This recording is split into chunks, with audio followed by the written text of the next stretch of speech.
Bagaimana kabar anak-anak? Sehat ya? Alhamdulillah. Anak-anak, di pertemuan sebelumnya kita sudah belajar tentang bunyi dan sumber bunyi. Kira-kira ada yang tahu tidak ya? Bagaimana bunyi itu bisa terdengar di telinga kita? Bagaimana ya caranya?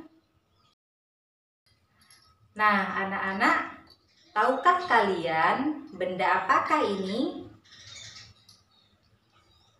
Ya, ini peluit. Dan ini adalah mainan. Kedua benda ini disebut sebagai sumber bunyi. Kenapa ya? Karena kedua benda ini mampu menghasilkan bunyi. Kita coba ya.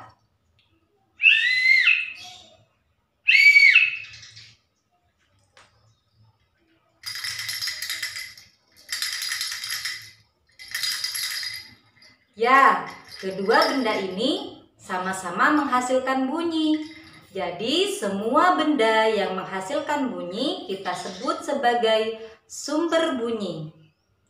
Nah, anak-anak, kemudian bagaimana ya bunyi peluit dan bunyi mainan ini bisa terdengar ke telinga kita?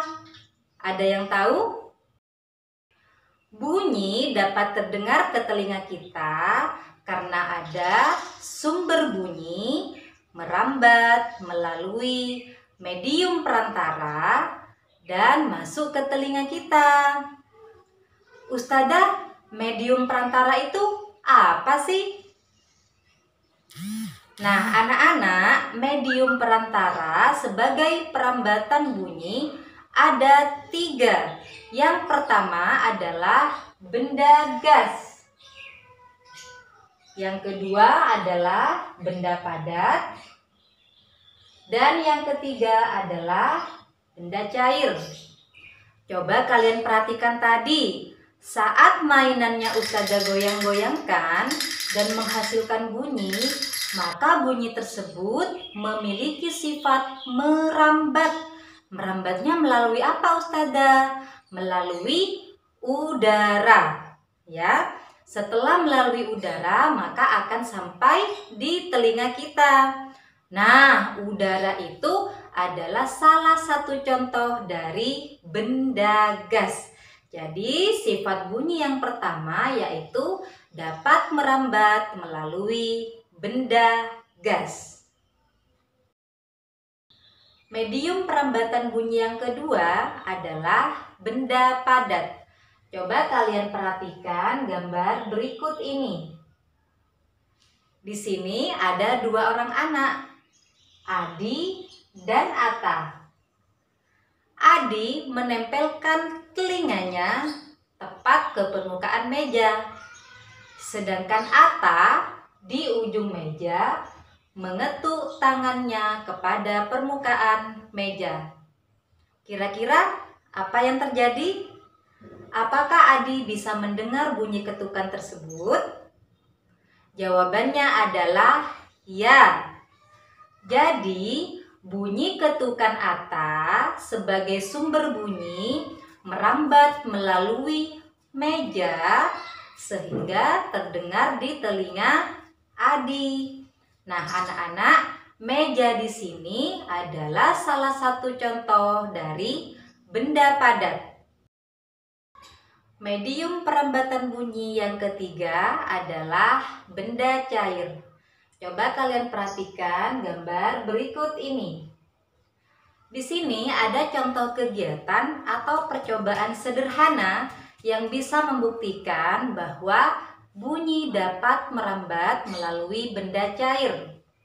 Siapkan ember, air, batu, dan corong. Kemudian isilah ember dengan air hingga penuh. Setelah itu, tempelkan telinga kalian ke permukaan air menggunakan corong.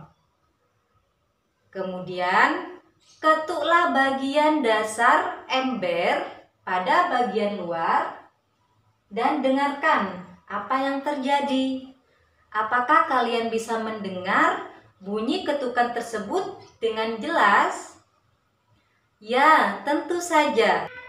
Kalian dapat mendengar bunyi ketukan pada ember karena bunyi ketukan sebagai sumber bunyi merambat melalui air sebagai medium perantara zat cair sehingga masuk ke telinga kita. Nah, air di sini adalah salah satu contoh dari benda cair. Anak-anak, bagaimana? Sudah paham dengan penjelasan Ustazah tadi? Alhamdulillah, sudah paham ya. Nah, dari penjelasan Ustazah tadi dapat disimpulkan bahwa bunyi dapat merambat melalui benda padat, benda cair, dan benda gas. Lalu, bagaimana ya anak-anak keadaan bunyi di ruang hampa? Ustazah, ruang hampa itu apa sih? Nah, anak-anak, ruang hampa itu adalah ruangan atau tempat di mana tidak terdapat udara. Contohnya adalah di luar angkasa. Kira-kira bagaimana ya? Apakah kita bisa mendengar bunyi di luar angkasa? Jawabannya adalah tidak. Karena di luar angkasa tidak terdapat udara sebagai medium perambatan bunyi, sehingga kita tidak bisa mendengar bunyi di luar angkasa. Nah, anak-anak, supaya lebih memahami mengenai perambatan bunyi, coba kalian lakukan percobaan yang ada di buku kalian di halaman 4. Tuliskan hasil pengamatanmu pada tabel. Kemudian, jawablah pertanyaan nomor 1 sampai 4 pada poin E. Untuk menjawab pertanyaan nomor 3, Ustazah perlu jelaskan bahwa benda padat dan benda cair merupakan medium perambatan bunyi yang lebih baik daripada benda gas.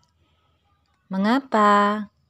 Karena susunan partikel benda padat dan benda cair itu lebih rapat daripada susunan partikel benda gas. Jadi, pada soal nomor 4, urutan medium perambatan bunyi dari yang paling cepat sampai ke telinga kita adalah benda padat, benda cair, dan benda gas. Oke anak-anak, cukup sekian ya perjumpaan kita di pembelajaran IPA kali ini. Semoga video dari Ustazah dapat bermanfaat dan sampai jumpa di pembelajaran berikutnya.